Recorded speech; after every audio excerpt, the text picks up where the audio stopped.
The influence of influenza, the flu shot, is it a good thing or is it a bad thing? The first question is it helpful or harmful? Thermosil, formaldehyde, sodium, deoxycholate, egg proteins, and phosphate buffers. If I were to tell you that these were some of the main ingredients in the flu vaccines that we receive each and every year, would that strike a good question for you as to what we're putting inside of our body? 1 in 13 children have a food allergy. If you or a loved one ended up in the hospital due to an allergic reaction to something you either ate or had injected, would you continue to use this product? The main question is, how do we know if we're allergic to this? Typically by trial and error. According to the Food and Allergy website, approximately 8 foods account for the majority of all allergic reactions. Some of them being milk, egg, peanuts, tree nuts, soy, wheat, fish, and shellfish. Even trace amounts of a food allergen can cause a reaction, hence the introduction of EpiPens for those that cannot handle such small trace amounts. The question is the risk worth the benefit? Personal experience.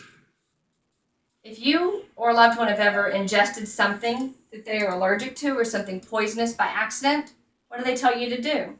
They tell you to contact poison control.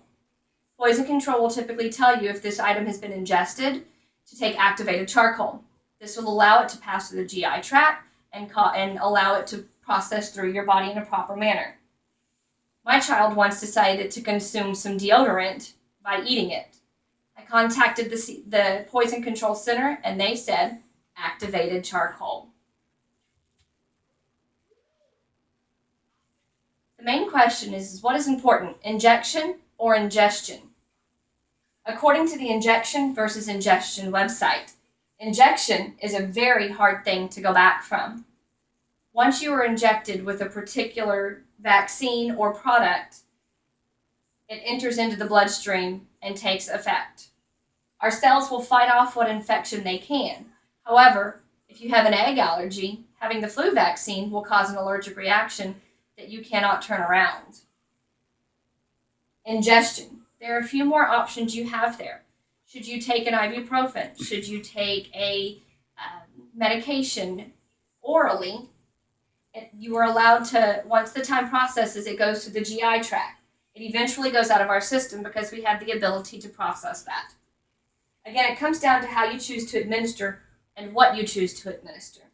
Without researching, we cannot know what is best for us. Another question that we pose is which strand and which flu vaccine do we choose to have administered? The CDC's website has a complete list of the flu vaccines and all the ingredients listed in it. Do we simply trust which vaccine we're being given, the swine flu, or any of the others that have come around over the past 10 years?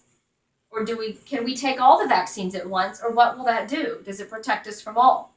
If you have one flu vaccine and end up with the second strand, that can have an adverse reaction and place you in the hospital. There are so many questions that we forget to ask, but there are resources out there for us to use that we may not be aware of. There is more than one strand of flu, and again, more than one vaccine to be administered for the flu. The most important thing is that here in America, we are the land of the free. We all want the same thing, for ourselves and our loved ones to be healthy and safe against items that can cause us potential danger and death. If we want what's best, we have to realize that life is not a one-size-fits-all, neither is a vaccine. Take the time to research what is best for you and know which flu vaccine is best for you, if there is a flu vaccine that is best for you. Thank you.